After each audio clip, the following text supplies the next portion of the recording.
So the last official act of the Holy Roman Emperor was to appoint his 19-year-old son as his successor. But that was in 1804.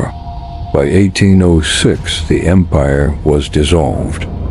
What happened? Well, Napoleon had something to do with it. In 1804, he crowned himself Emperor of the French and set about conquering all of Europe. In the process, he took down a lot of the old order, including the Holy Roman Empire.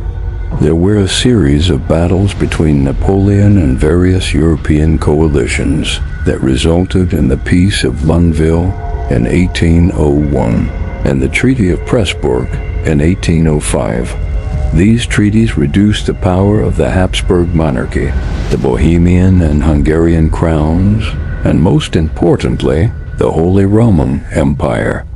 After the Battle of Austerlitz in December of 1805, which ended with the Battle of Carondelet, Napoleon forced the remaining members of the Holy Roman Empire to join the Confederation of the Rhine, a new political order in Europe that was dominated by France and its allies.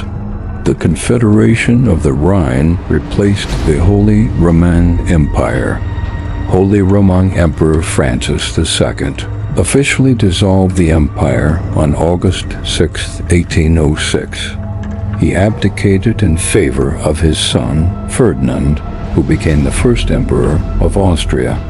The dissolution of the Holy Roman Empire is considered an important event in European history because it marked the end of an era.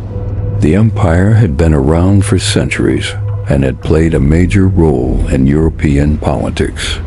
Its demise allowed for the rise of new powers such as France and Austria and led to significant changes in the balance of power in Europe.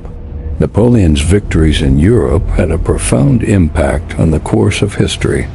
They resulted in the collapse of the Holy Roman Empire and the establishment of a new political order that would have a profound impact on the continent for years to come. And that is why when you see a YouTube video about Napoleon or the Holy Roman Empire or Europe in general, there's always that one comment that says, "What about the Janissaries?"